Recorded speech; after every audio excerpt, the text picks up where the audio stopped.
अथ चतुर्थोऽध्यायः। ज्ञानकर्मसन्न्यासयोगः। श्रीभगवानुवाच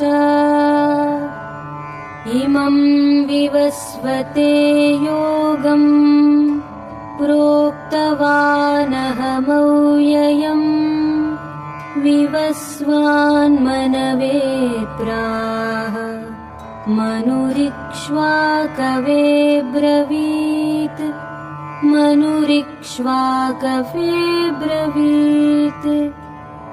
एवं परम्परा प्राप्तम् इमं राजर्षयो विदुः सकाले नेह महता योगो नष्टः परन्तप।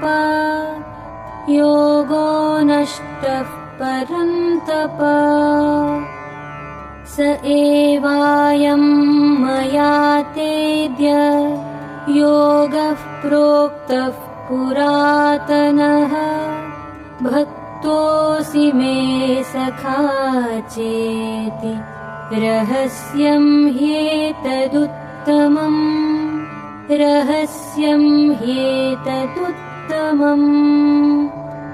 अर्जुन उवाच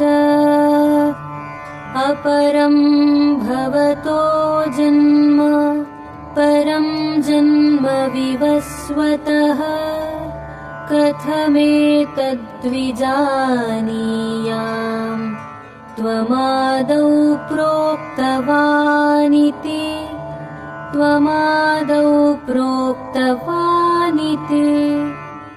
श्रीभगवानुवाच बहूनि मे व्यतीतानि जन्मानि तव चार्जुन तान्यहं वेद सर्वाणि न त्वं वेत्थ परन्तप।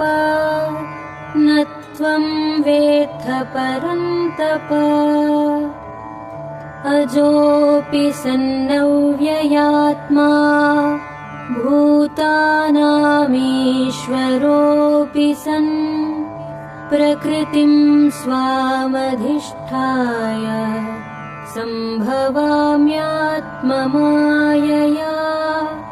सम्भवाम्यात्ममायया। यदा यदा हि धर्मस्य ग्लानिर्भवति भारत अभ्युत्थानमधर्मस्य तदात्मानं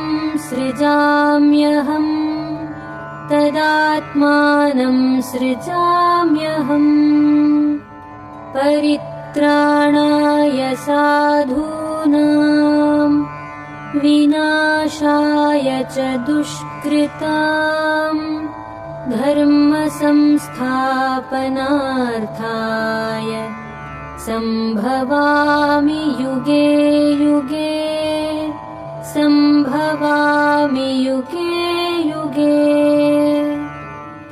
जन्म कर्म च मे दिव्यम् एवं यो वेत्ति तत्त्वतः त्यक्त्वा देहं पुनर्जन्म नैति मामेति सोऽर्जुन।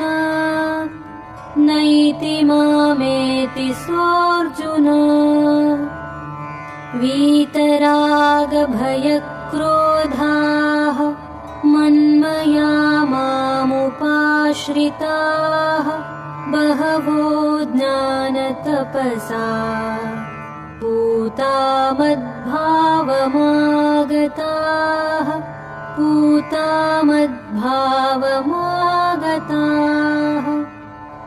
ये यथा मां प्रपद्यन्ते तांस्तथैव भजाम्यहम्। मम वर्त्मानुवर्तन्ते मनुष्याः पार्थ सर्वशः पार्थ सर्वशः काङ्क्षतः कर्मणां सिद्धिं यजन्त इह देवताः क्षिप्रं हि मानुषे लोके सिद्धिर्भवति कर्मजा सिद्धिर्भवति कर्मजा चातुर्वर्ण्यं मया सृष्टं गुणकर्मविभागशः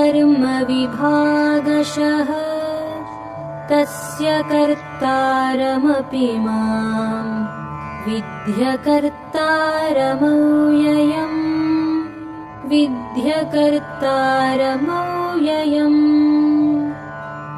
न मां कर्माणि लिम्पन्ति न मे कर्मफले स्पृहा इति मां योऽभिजानाति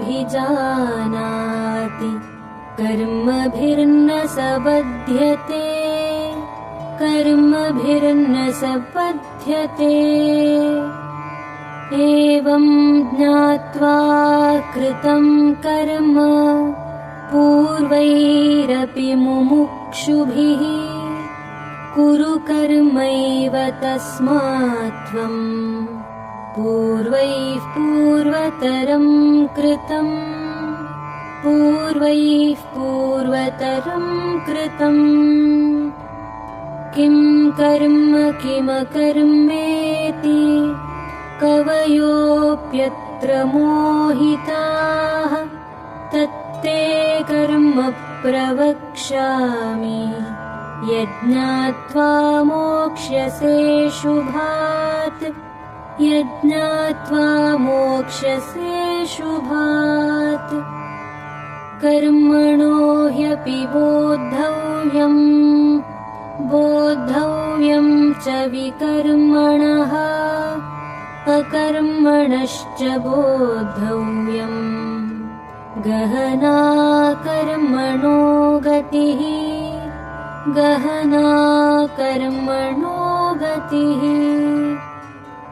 कर्मण्यकर्म यः पश्येत् अकर्मणि च कर्म यः स बुद्धिमान् मनुष्येषु स युक्तः कृत्स्नकर्मकृत् स युक्तः कृत्स्नकर्मकृत् यस्य सर्वे समारम्भाः कामसङ्कल्पवर्जिताः ज्ञानाग्निदग्धकर्माणम् तमाहुः पण्डितं बुधाः तमाहुः पण्डितं बुधाः त्यक्त्वा कर्मफलासङ्गम्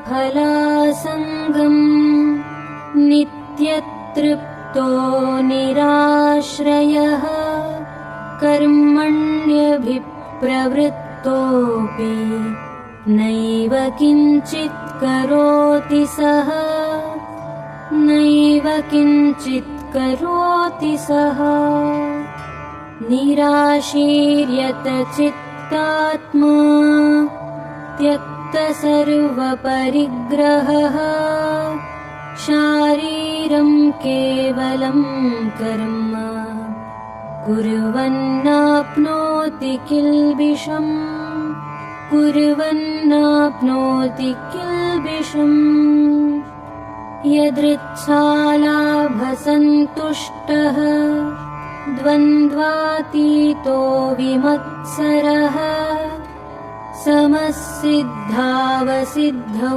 च कृत्वापि न निबध्यते कृत्वापि न निबध्यते गतसङ्गस्य मुक्तस्य ज्ञानावस्थितचेतसः यज्ञायाचरतः कर्म समग्रं प्रविलीयते समग्रं प्रविलीयते ब्रह्मार्पणं ब्रह्महविः ब्रह्माग्नौ ब्रह्मणाहुतम् ब्रह्मैव तेन गन्तव्यम् ब्रह्मकर्म समाधिना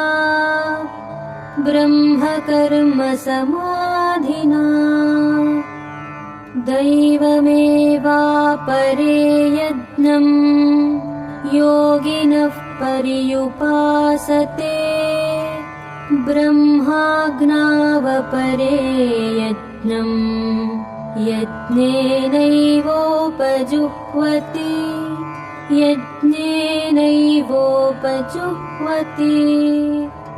श्रोत्रादीनीन्द्रियाण्यन्ये संयमाग्निषु जुह्वति शब्दादीन् विषयानन्ये इन्द्रियाग्निषु जुह्वति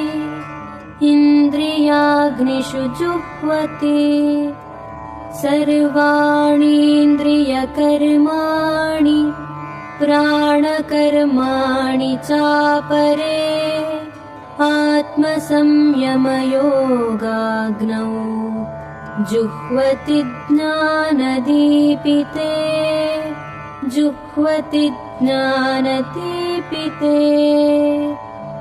द्रव्ययज्ञास्तपोयज्ञाः योगयज्ञास्तथा परे स्वाध्यायज्ञानयज्ञाश्च यतयः संशितौ व्रताः अपाने जुह्वति प्राणम् प्राणे पानं तथा परे प्राणापानगतिरुद्ध्वा प्राणायामपरायणाः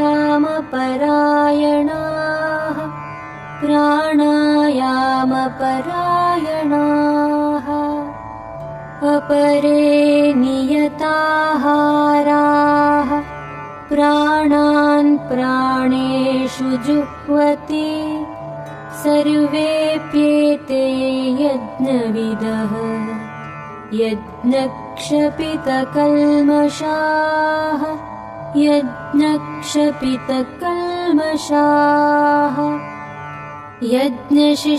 यज्ञशिष्टामृतभुजः यान्ति ब्रह्म सनातनम् नायं लोकोऽस्त्ययज्ञस्य कुतोऽन्यः कुरु सत्तमा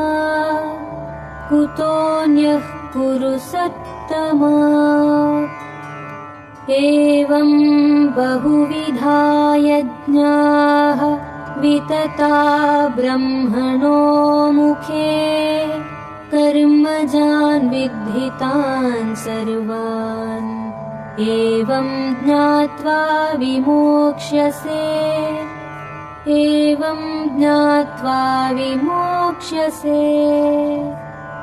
श्रेयान् द्रव्यमयाद्यज्ञात् ज्ञानयज्ञः परन्तप सर्वं कर्माखिलं पार्थ ज्ञाने परिसमाप्यते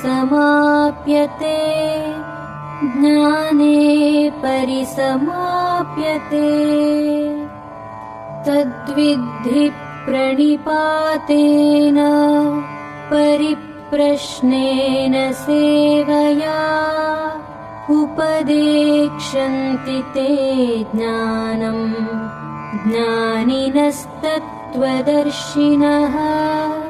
ज्ञानिनस्तत्त्वदर्शिनः यज्ञात्वा न पुनर्मोहम् एवं यास्यसि पाण्डव येन भूतान्यशेषेण द्रक्ष्यस्यात्मन्यथो मयि